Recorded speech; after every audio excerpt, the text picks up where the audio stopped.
That may be the greatest catch I've ever seen. Receivers, and this time he lost one, and it's picked off. And Brady and Moss hook off great football players, showing why they're great. He's got it. 20, 10. He's got it. End zone. Touchdown Titans.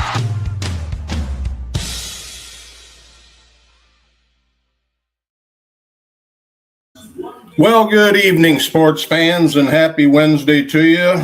It's a DFS Advisor show coming to you on Wednesday night at 8 p.m. like always. We got a lot kind of on tap. We got a few things going on with fantasy football, a little bit of college basketball, a little bit of baseball, a little bit of hockey. Got the NFL draft coming up. We got the Mid-America Truck Show in Louisville, Kentucky this weekend. Got friends up there. We got a lot happening, but I want to start the show off by thanking our sponsors. I want to thank Premier Properties. Steve and Nikki over there, thanks for everything you're doing for us financially. And you guys played a big part in sending the two winners, actually 4 people, to the NFL draft in Pennsylvania for the rookie draft of the NFL. Thank you for doing that. Them guys have their tickets. They have their airfares already put together, and they're going to be on their way up to Pennsylvania to enjoy the draft on DFS Advisor and Premier Properties. Want to thank Norm at the Freaky Tiki. Want to thank J.R. Lewis. We got some big things happening with J.R. We're getting those all put together, finished getting all the legalities out of the way for that. That's going to be kicking off. Want to thank Tailgater Deluxe and Lisa for everything you're doing with our charity, taking tailgating to some of the unfortunate folks, seniors, disabled, and things like that. It was kind of nice. I had a phone call right after the show last week. Just got to kind of sidetrack you guys for a second. It was kind of a cool call. A good friend of mine from Michigan who also resides in Florida. He comes down all the time, and he happened to have been calling me during the show, and I just kept ignoring it. And finally, after the show was over, he called me again and was one of very close friends of mine from Michigan, Brian Hitchcock, guy I grew up working for, their family in Michigan, and hadn't talked to Brian for a long time. And it was kind of nice talking to Brian and sharing some of our old memories and stuff. So if you guys got any friends that you haven't talked to in a while, look them up. It's kind of cool to reminisce and go back 20, 30 years and look at how you kind of grew up and some of the things you guys did together. And I know we had fun with that conversation. And Brian, if you're watching tonight, I wanted to thank you for taking the time to get a hold of Tim and call me. It was kind of cool. So, all right, we're going to move right into order of business. You guys know I'm a big Tampa Bay media guy, and we cover a lot of the Tampa Bay sports here. It's been a big part of my life the last 6-8 months, and going to be moving more and more towards focusing myself. Actually, the show is going to kind of go in a different direction. We've got a couple guys that are going to be coming on and taking some of the Wednesdays and Saturday shows and doing them on their own to kind of free me up to do some things with Tampa Bay sports, with baseball season getting going, the Trop opening back up, hockey playoffs coming up, and some of the off-season stuff I'm going to be covering with the Tampa Bay Buccaneers. But I want to start off the show with this right here. A legend, linebacker, Levante David announced his retirement yesterday.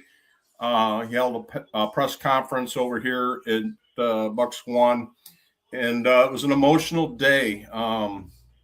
This kid grew up, not a kid anymore, 36 years old. In football years, it's getting up there. But Levante David had a very colored career. He, future Hall of Famer for sure. I don't know about being a first ballot, but because of the politics and where he played his football, Levante played 14 years for the Tampa Bay Bucks, and he really pushed himself last year through knee injury. He was getting his knee drained every week, before the games during the week. But his childhood, I didn't know a whole lot about. And he spent a little bit of time talking about his mom and dad, his brothers and sisters in the press conference. And it was a very emotional, moving day yesterday when he announced his retirement. It broke yesterday about 1:40 p.m. His press conference was scheduled for 2 p.m. Eastern. The story actually broke on ESPN yesterday at about 1:40. Caught a lot of us off guard in the media. We were expecting everything to happen at 2 o'clock. So it was confirmed. And Levante David, as a linebacker, had great stats. I mean, if you look at everything from Pro Bowl years to, the Super Bowl against the Kansas City Chiefs and some of the things this guy did, his numbers support a Hall of Fame entry. However, playing for the Bucs in his first 8 years at a losing team, I think he's going to struggle for the first couple years trying to get in, but that's just my opinion. He definitely deserves it. He's right up there with Urlacher, Bobby Wagner, Luke Kuechly, Ray Lewis. I mean, if you look at if you put a couple of these guys right next to him that are already Hall of Famers, Urlacher, for the Chicago Bears, Luke Kuechly from the Panthers, Bobby Wagner still looking for a home to play yet this year. But if you take Urlacher and Bobby Wagner and you line them right up against Levante David and you look at their numbers mirror each other. I mean, these guys were all so close in all categories of sacks, of interceptions, of tackles, solo tackles, tackles behind the line of scrimmage for loss. Levante David kills them all in that category. I think it's 177 tackles for loss in the backfield. I think Urlacher or Bobby Wagner, I think it is. Bobby Wagner has one touchdown more than him, basically either on a recovered fumble or an interception. I think Wagner leads him in interceptions too. But, in the Super Bowl against Kansas City Chiefs, I mean, he shut Kelsey down. And they were making Mahomes run sideline to sideline. And the defense is really what won that game, that Super Bowl. And so storied career. Sorry to see him go. But he is, he has lost a step. And in one thing with this Levante David retirement, don't think for a minute that Jason Light and the Glazers didn't know this was going to happen. I got wind yesterday after the press conference that, Mike Evans, which is a very, very, very close friend of Levante David, they had talked and Evans knew about this a long time ago, that this was coming, that he was going to retire and not return. Now, we in the media had talked to Levante David's agent a few weeks ago here in town with a local show with T-Crass at WDAE and in an interview. And, he said it would be sooner than later that Levante David would let us know what he was going to do. But I do think Jason Light knew. I think that's when you saw the Angeloni signing and they brought him down from the Lions. They took it a step further. Day before this announcement, they brought on the Panthers, Rosenboom, which I don't know if he's going to start or not. I doubt it. But they shored up, in my eyes, really what I have seen the Bucs do in the offseason. Outside of the Gainwell, the running back, Gainwell, I think, was brought in because I really don't think they know where Bucky Irving is going to be for the start of the season. He's injured, had off-season shoulder surgery, and so the Gainwell pickup, I think, is going to be a feather in Jason Light's hat for this year's free agency moves. But I think where they're going to kick themselves in the ass is I don't think that they should have signed Otten, the tight end.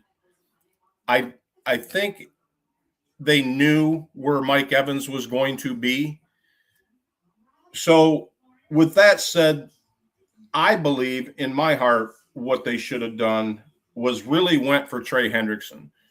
I think they could have took the money they were going to pay Evans, the money that they did pay Otten, in the money that they have in restructures, I think they should have made a splash in free agency for defense, not signed Otten, let him walk, in then taken Sadiq, the tight end from Oregon, in the draft. I think they would have been leaps and bounds further ahead, not only for the season, but the future. I think Sadiq is a way better down the field tight end, could have helped out with freeing up some of the wide receivers. He can run routes, he can block. I think it would have been a way better addition than Otten. I think they could have spent the money and made a splash for Hendrickson. Other than doing what a lot of people are talking about down here, is just Tampa Bay's just putting Band-Aids on stuff. They're just, Band-Aid after Band-Aid after Band-Aid. They're going after older guys. They're patchworking this defense that is so depleted. This defense, and now losing Levante David, it even magnifies it. And so I like the Angeloni signing. Is he a home run hitter? No. Some of the things they did on the defensive line, bringing in the guy Robinson, bringing in another guy, Mohammed from Detroit. Again, Band-Aid. They're older guys. I think, especially Mohammed, he had 11 sacks last year, but did they come because of the other side pressure with Hutchinson? So the Band-Aids, I think, are just a short-term fix. It's going to be very, very interesting to see what Jason Light does in the draft, because now it's all about the draft. They spent their wad. The cards are on the table with the Bucs and where they're at. Their defense, it just sucks. And they're talking this week about extension for Baker Mayfield and what they're going to do there. I think my play on that is that they let Baker play out the last year of his contract this year. If they have a good year, fine. Give the guy 43, 45 million and move on. He is definitely not a $50 million a year quarterback. Last year I had him be an MVP. If Baker would not have fell off and went 7 for 9 at the end of the season, my thoughts on that would have been a little different. I do think they ought to let his contract play out. If they end up having another losing season, they can shit can bowls and they can, get a high draft pick and go for a franchise quarterback in the draft next year. But if they pay Baker Mayfield now, that all goes away. The only benefit to signing Baker Mayfield now with an extension would allow them to play with more cap money and play with his contract, just kind of like they do with all these contracts for cap. We did learn this week, moving off the Bucs a little bit, we did learn this week that Travis Kelce did sign a new contract. It's a very deceiving contract, but for those of you that look at the cap and look at the numbers and look at the history of how these teams play with the cap, it's kind of like a Mike Evans contract with San Francisco. It's front loaded. It leaves room to give him an out after a year and pay the guy to boot and move the money down the road. So all these teams are kicking the can down the road. Kansas City did pick up Justin Fields this week from the Jets as a backup quarterback. Who knows? He probably may, depending on the recovery of Mahomes.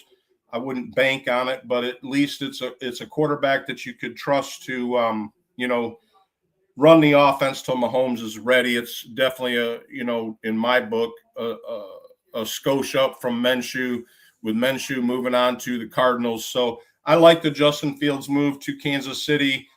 I don't know really what it does for Justin Fields as far as his career goes.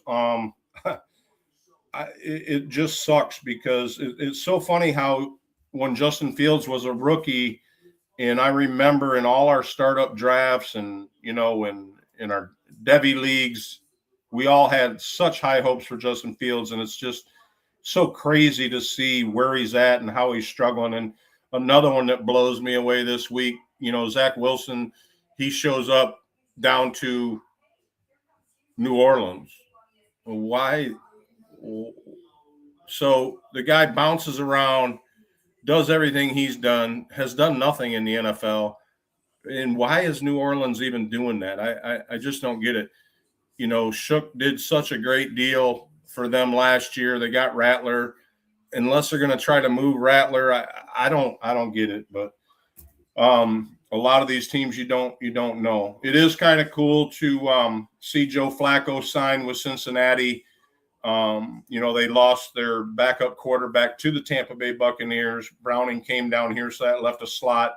And, you know, Flacco came in and did a lot better job than Browning did as a backup for Joe Burrow. So I like to see that signing. Let's face it, Flacco's getting old too. He's 41. So, but he did sign with the Cincinnati Bengals this week. So just, you know, a lot of guys kind of buttoning up their free agency. I don't think you'll see a whole lot more moves in free agency. I think a lot of these teams are going to start targeting the pre and post, you know, June dates. I think they're going to wait and see what they do in the draft. And so I think free agency is going to kind of go lull for a little bit now. I think everybody's kind of made the moves they're going to make. There's a lot of winners and losers in the draft, or excuse me, in free agency. There is some teams like, you know, the Carolina Panthers, I think, did very well in free agency. You know, I think the Waddle move to Denver was a good move for the Broncos. I don't necessarily look at it as a good move like I talked about last week from a fantasy standpoint for Waddle. If you're a Waddle owner, I don't look for that to be a great move for a fantasy standpoint, but it does help out the Denver Broncos. So, you know, we're going to start talking about, we're going to be moving out of the free agency stuff. We're going to start moving into preparing for the NFL rookie draft coming up. We're you know, doing a lot right now with our Devy leagues, are moving fast and furious right now, getting our Devy drafts out of the way. You know, it looks like a lot of the rookie drafts, everybody's kind of doing after the NFL draft. So got some things going on there. And we're wrapping up, you know, we have some inner circle basketball, NBA basketball Lock'ems leagues that are finishing up our championships this week. So good luck to all you guys in the inner circle NBA basketball leagues. We're getting down to the nitty gritty this week, and we will be crowning our champions for that. We'll have some updates on that next week from the inner circle leagues. Right now we have 6 of those. So we'll be recapping that next week and showing some love to our champions and getting those payouts done on that. Tonight we're going to talk a little bit about baseball because tonight is opening you know, night, not opening day, opening night for baseball. It's a standalone game with the Yankees and the Giants. These guys are getting things kicked off for the 2026 baseball season, opening night tonight out west. It's an 8:05 p.m. Eastern start, so it's already started probably. It is on Netflix, so I definitely won't be watching it. I don't do anything on Netflix. So, but Netflix is spending a lot of money. So if you're wanting to watch some sports this year in the future, Netflix is going to be the place to be doing a lot of things. So I don't know what they're going to get football-wise, but we'll see. But anyways, baseball's kicking off. I know down here it's a very big time for us in the Tampa Bay area with the Tampa Bay Rays. We got the new ownership has stepped right up. I don't know from a player standpoint if you're going to see them spend a lot of money on restructuring the team. They're spending so much of their time getting the stadium logistics and plans to move the Tampa Bay Rays out of Pinellas County, out of St. Petersburg, and move them into Hillsborough County on the Tampa Bay side of the bay. It looks like that's all but a lock and is scheduled to open and be ready to go for the 2029 season. So your Tampa Bay Rays are 99.9% moving to Hillsborough County.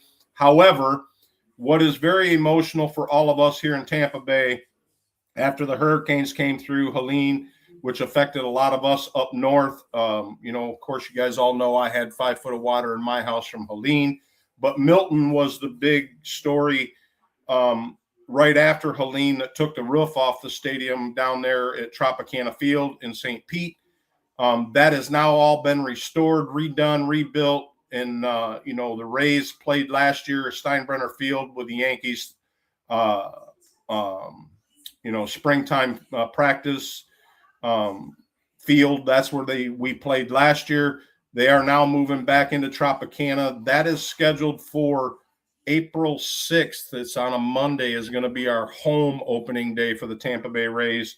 However, Tampa Bay does open up their season tomorrow at St. Louis with the St. Louis Cardinals. The Tampa Bay Rays, been a crazy week down here, announcement after announcement after announcement with these guys starting on the injured list.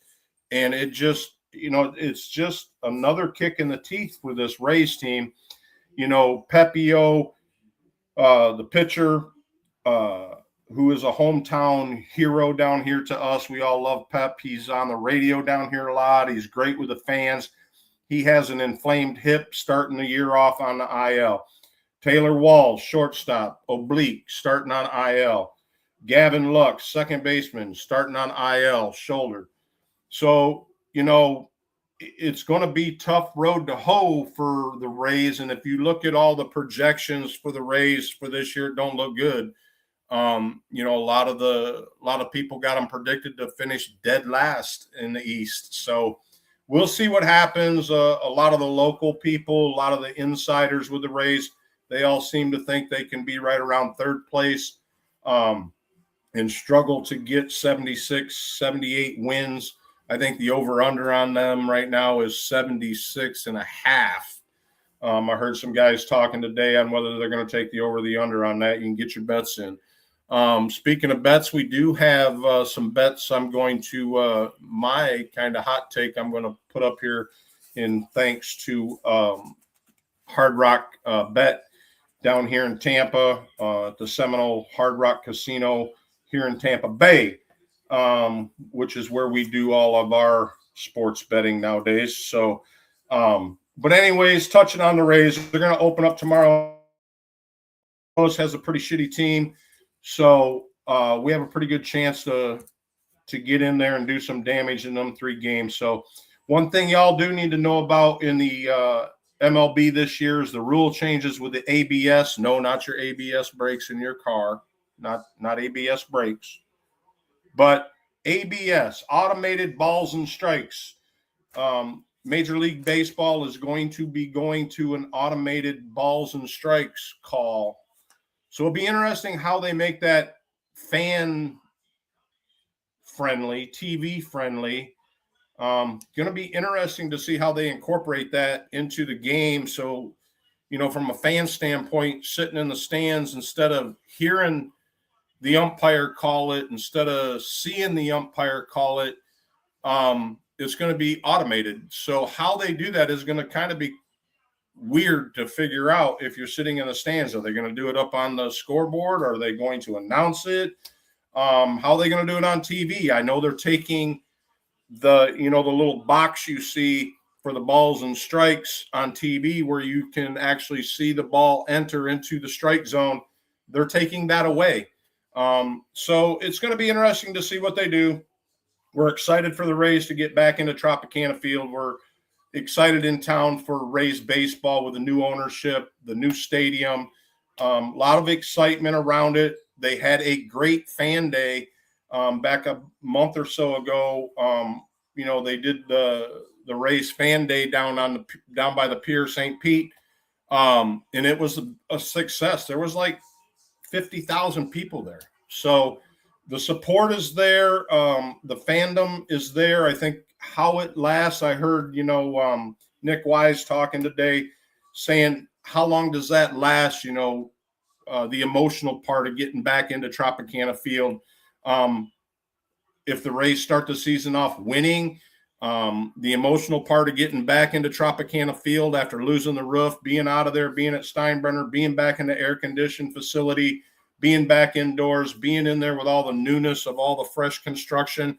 It should be fun. How long does it last? We'll see.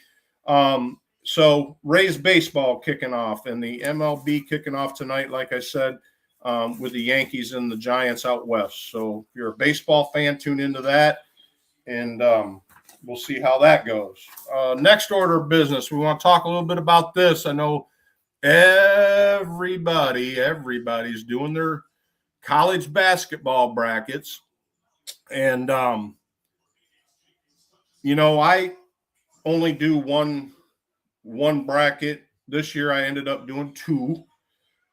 So not doing bad, not doing great, kind of in the middle of the road with my brackets. But we are kicking it off tomorrow evening. I think around 7:10 it starts off with the Sweet 16. So we got starting it off tomorrow. You got Texas, the 11 seed, going up against Purdue, the 2 seed, Iowa, the 9 seed, which upset our Florida Gators. Iowa, the 9 seed, going up against Nebraska. Wow, that Nebraska game, guys. Did you guys see that Nebraska Vanderbilt game last week? What a game. I mean, you would have thought every single person in that arena was a Nebraska Cornhusker fan. And you know something? Nebraska never won an NCAA tournament game. So they have now won 2 NCAA tournament games. So Nebraska's playing good basketball. They're ranked number 4. Tomorrow also is the Arkansas-Arizona. Arkansas being the 4 seed, Arizona the 1 seed. And then my upset that I have picked is Illinois over Houston. Illinois being the 3 seed, Houston being the 2 seed.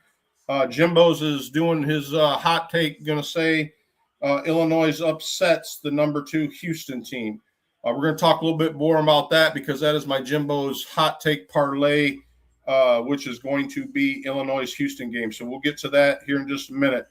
And then on Friday, the second part of the Sweet 16, you got St. John's up against Duke. Duke's ranked number 1. St. John's ranked number 5. Alabama, ranked number 4, is going up against Michigan, number 1 seed.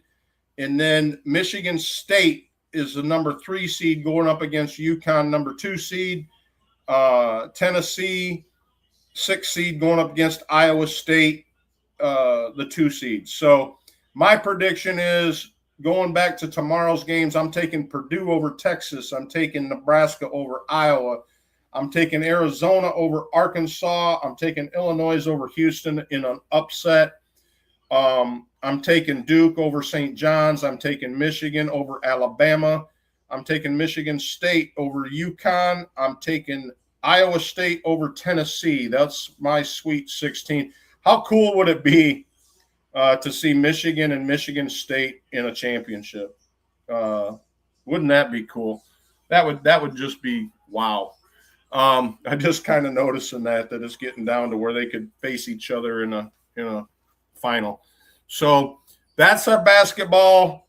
Very exciting day tomorrow. We got Rays opening game out in St. Louis. We got big party going on tomorrow at the not at the Trop, but where are we at tomorrow? We got a big party going on tomorrow for opening day down in Tampa Bay. I can't even think of the name of the place now. But anyways, got a big party going on down there. So if any of you guys local in Tampa Bay want to go watch the Rays game there tomorrow, you can. So that sums up the basketball. That sums up Levante David. And while we're on basketball, we'll get it out of the way. We'll go ahead and bring in Jimbo's hot take parlay. If anybody's interested in doing some gambling, this is the one that I kind of picked off as a pretty cool hot take, pretty cool parlay. So I dumped a little bit on this. This is my parlay. You can get this off from the Hard Rock Bet parlay. which is Houston to win with Illinois. You got the over at 139.5 total points on the game. I'm taking the over on that in this parlay. And then Purdue to win over Texas. And then also the over in that game of 148.5. You put $10 on that, it's going to pay you $551. So nice little bet, nice little deal. That's kind of my little parlay of the week. Even though I picked Illinois in my bracket, I took this parlay. So either way, I should be happy. There you go. It's kind of like betting on red and black at the same time, eh? But anyways, that's a cool little parlay, and you can find that on Hard Rock Bet app. That's where we do all our betting is with Hard Rock Bet at Hard Rock Casinos, Seminole Casinos, Tampa Bay, and Hollywood, and soon to be in Vegas. So anyways, that's that. I'm going to talk a little bit about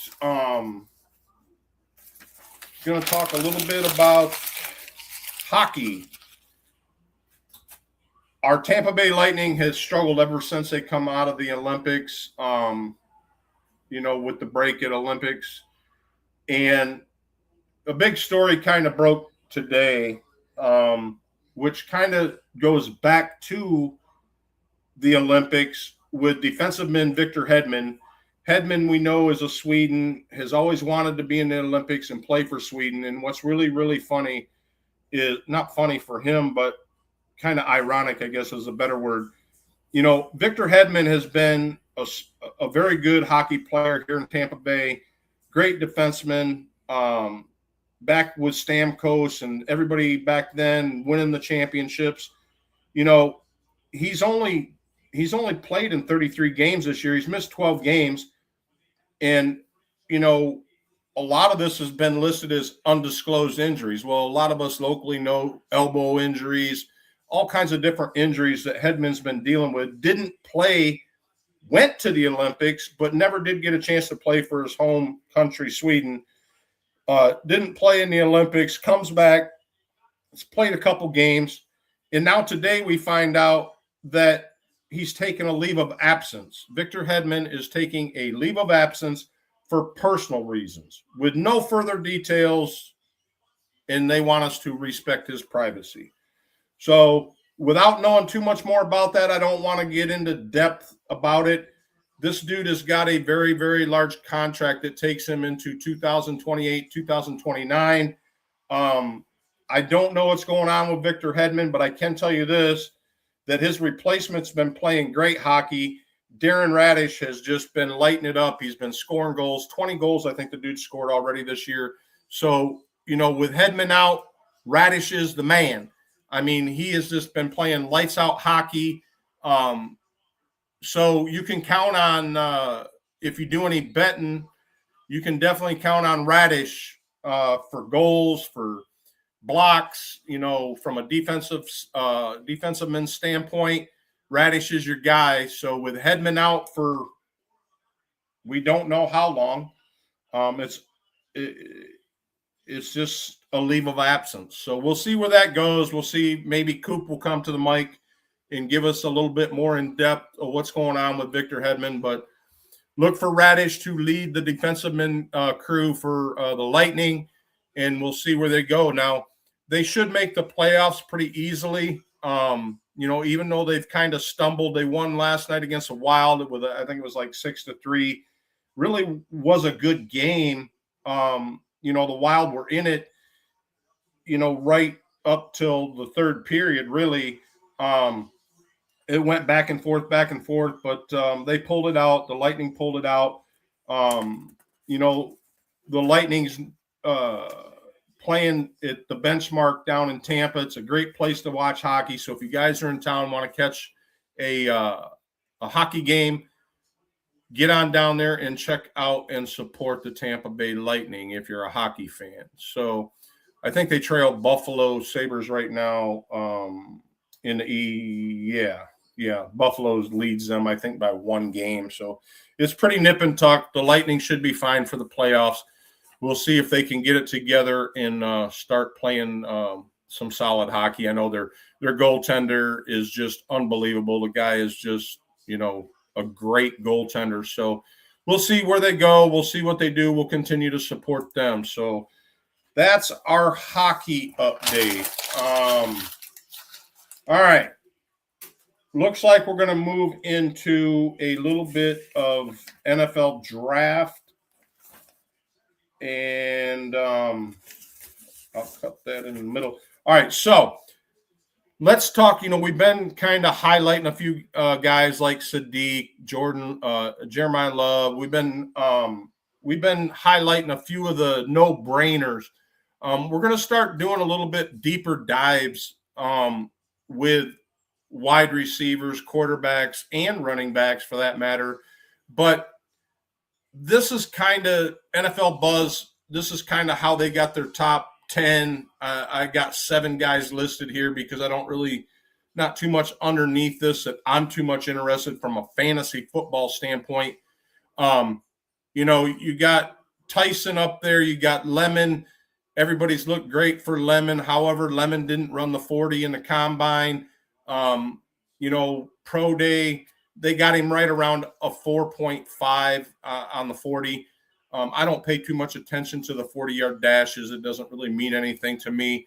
Carnell Tate from Ohio State, NFL Buzz has got him up there ranked in the number 3rd spot.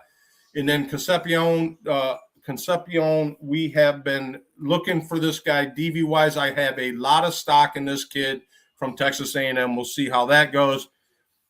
This cat from Tennessee, I don't have a whole lot on him. Looks like he ran a 4.3, big body guy, 6'4".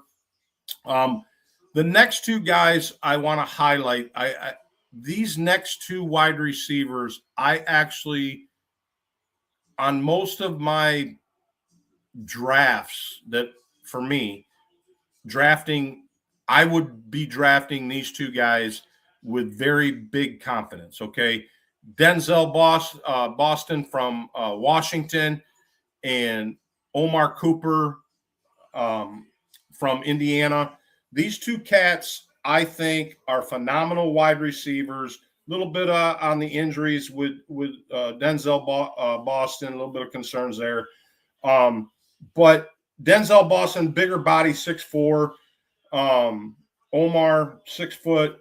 And if you look at some of the deals on these 2 guys, I'm going to highlight them. Let's start out with, I don't want to say he's my favorite out of the 2, but I definitely think he's the better. Well, it's a toss-up to me, but okay, so Boston out of Washington. This guy is a big dude. I mean, he's 6'4", 212. I mean, his comp is, Tet McMillan for the Carolina Panthers.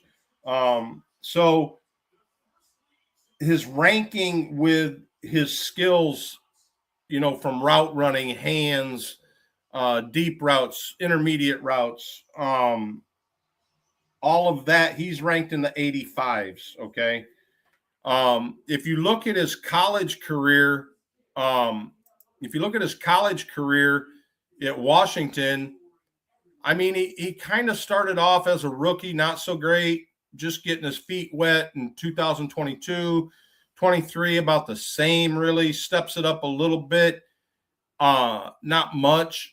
But where he really started to shine is in 24 and 25. 63, 62 receptions, 834 yards, 881 yards, touchdowns 9 and 11. So his production picked up as he got older, got bigger, got wiser, I guess you would say. I don't really know what the quarterback play would have been in there, but I guess maybe Penix took part in some of that, maybe in 24. But anyways, I really like this guy, big body guy. We'll see what happens in the draft. I mean, if you look at most of these wide receivers we're talking about right here, you go back to the list, you go back up to the top of this list with Tyson. Tyson's looking like a top 10 pick, first first-round draft pick in the top 10. Same with Lemon. Lemon looking to be a first-round pick in the top 10. Tate kind of drops down a little bit out of those two. Still a first-round pick in the mid-rounds. So I guess you could group all three of them guys into possibly being first-round picks. Do they all go in the first round? I don't think they all will. I think maybe one. And then look for them to go in the second round. So if you look at wide receivers from a fantasy standpoint, I guess you got to kind of really look at your team, look at longevity, look at some of the things these guys are good at, see how they match up with your stacking of your quarterback. I know I'm really interested in Boston and in Cooper Jr. So wanted to touch a little bit on them guys. This guy, Omar, let's not forget now, Omar Cooper Jr. played at Indiana with Mendoza this last year. So the kid's got, I mean, if you look at his comp, I guess his comp would be Chris Olave.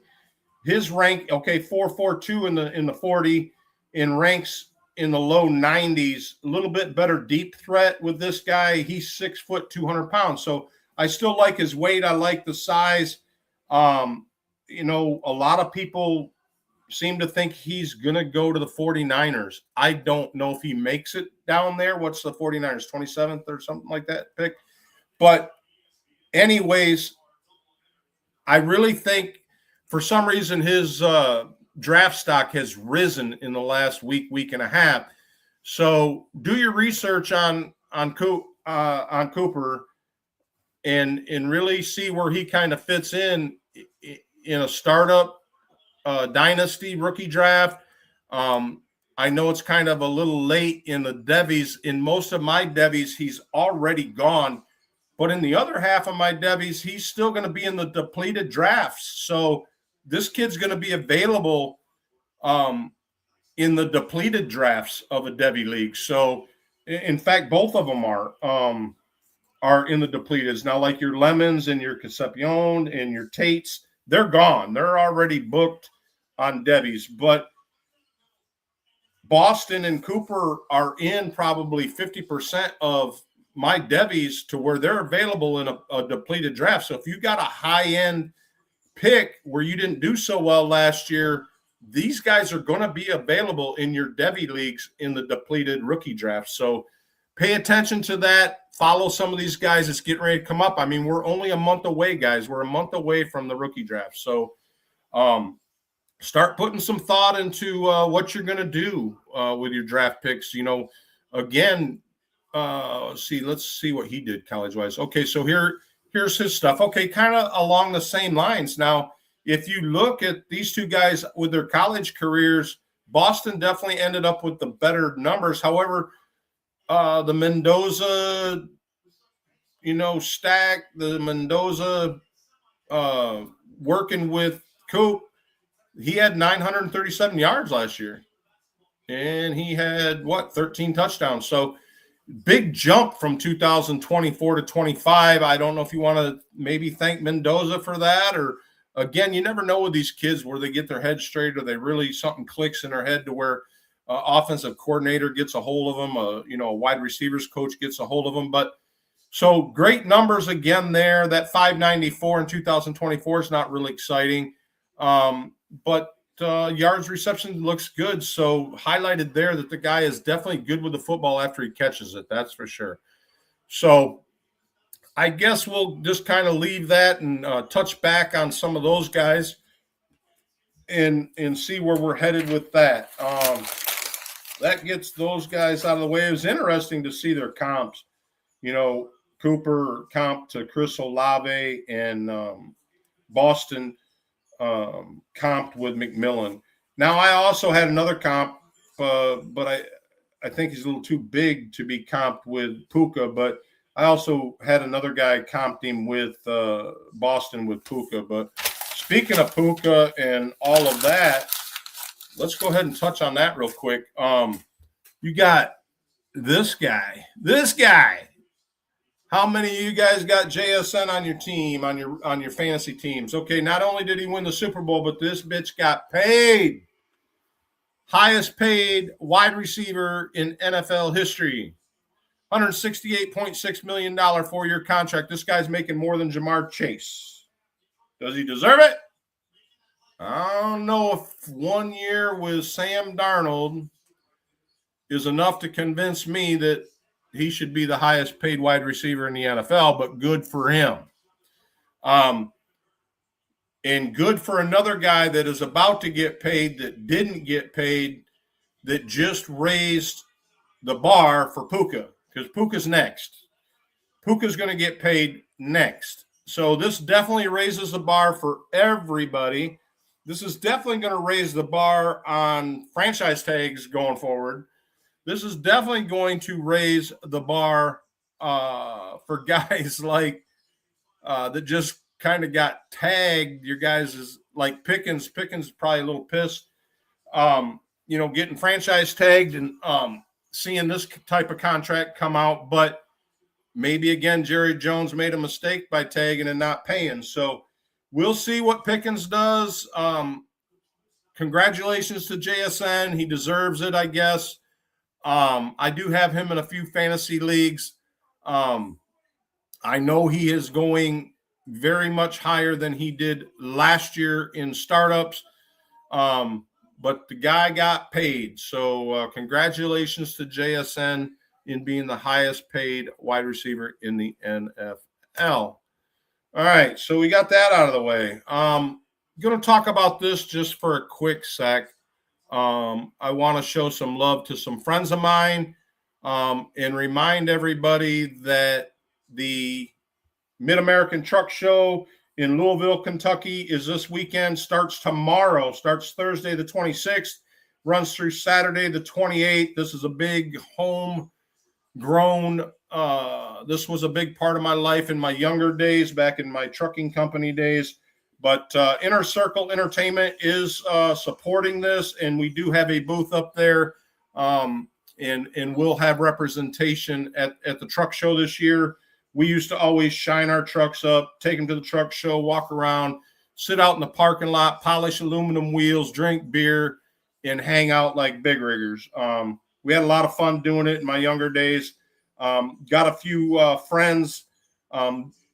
These are two of them that I'm going to highlight. Lester, this is Lester 67 Peterbilt needle nose. Now, a lot of you guys don't understand trucking, don't know a lot about trucks, but if you look at the hood of that truck, you see how narrow it is. It's a very narrow hood up over the front wheels there. That is what they call a needle nose Peterbilt.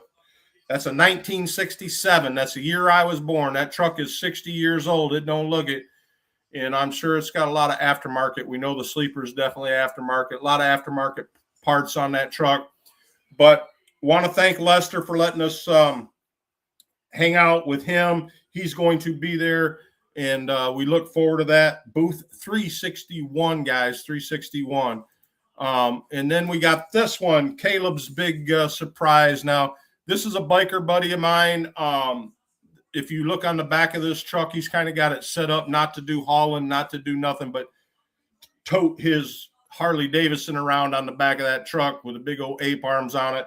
Another 67 Peterbilt, day cab, no sleeper, dropped low bumper, big bumper, lowered hood, lower front axle, got the shit drained right down.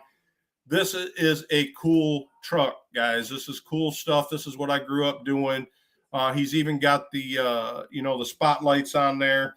And again, another Peterbilt. So good luck to all you guys up there headed to the truck show. There's a lot of cool stuff outside of trucks, truck parts, the latest and the greatest on truck accessories.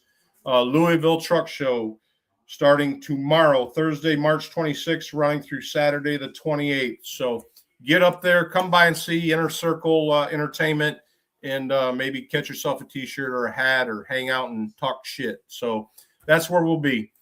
All right, we got that out of the way. Now we're going to talk a little bit about, we're going to kind of kick this off. I don't have a whole lot of slides for you guys on this, so you get to look at my ugly mug, but I wanted to talk a little bit about the NFL draft with the rookie running backs. Okay, so we all know Love is the cherished pick. Where he ends up, I've already stated my claim on that. I think he ends up with the Tennessee Titans. There's a lot of people that think he's going to make it to number 7 and go to Washington Redskins, Commandos. That would be another nice landing spot for him. However, for my fantasy purposes, I'd like to see him go somewhere else. And then, you got Coleman from Washington. He looks to be a second-round late pick. Good running back, but I got Pierce, Love's teammate from Notre Dame, ahead of Coleman. Again, Price, he great running back. I mean, if Love wasn't in this running back, Price would be right up there at the top. Another second-round, mid to late second-round pick. But my sneaky pick, my favorite pick outside of Love, obviously, is Mike Washington from Arkansas.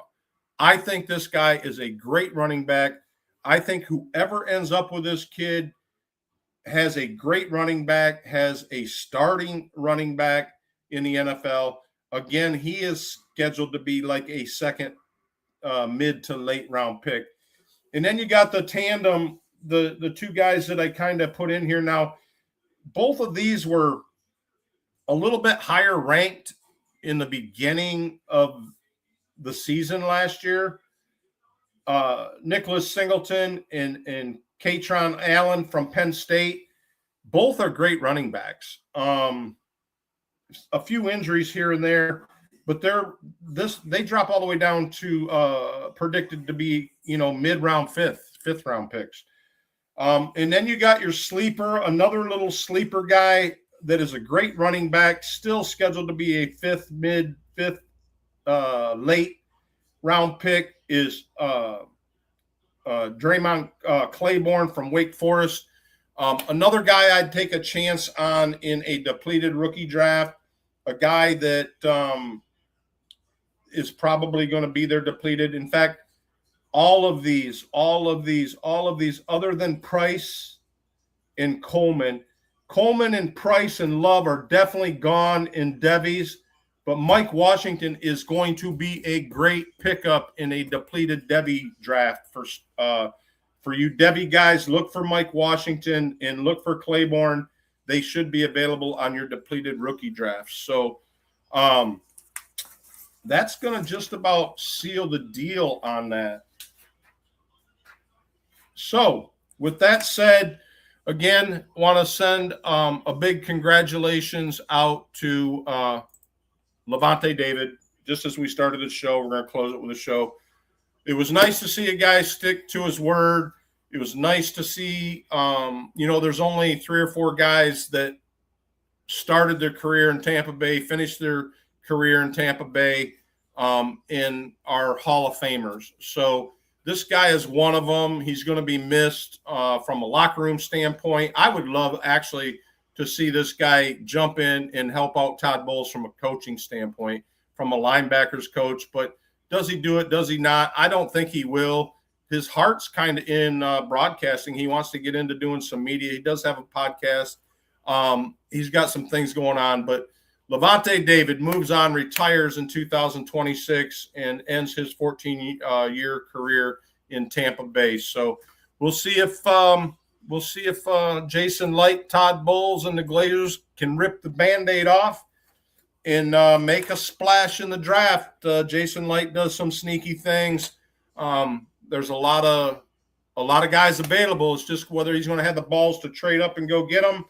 A lot of these defensive guys that he needs are not going to fall to 15, and the Bucs are picking at 15. So Jason Light's going to have to get creative, and we'll see what happens. But great show tonight. Want to send a big shout out to Chris Mathis, Sam Cohen, WDAE in Tampa Bay. You guys are rocking it. Nick Wise, you have made some super cool decisions.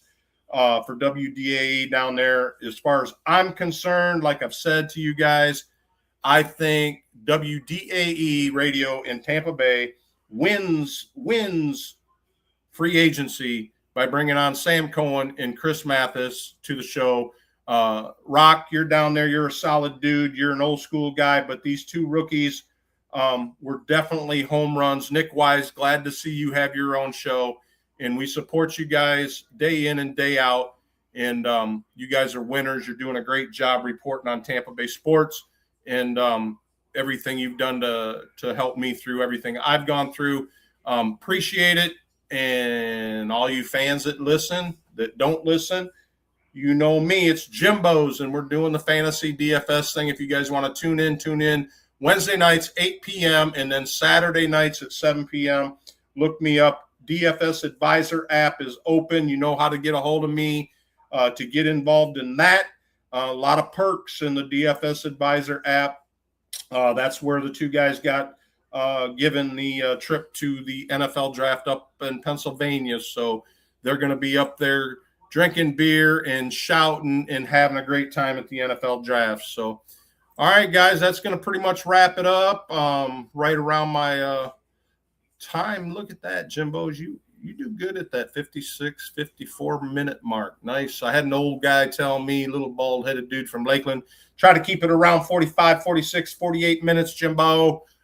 Peace. Y'all have a good week. Enjoy the rest of your week. Have a safe weekend. Don't forget to tune in to the Sweet 16. Great lineups, guys. Great basketball. Get tuned into that. Going to be some great fun. So love you guys. Thanks for tuning in. We'll catch you all later.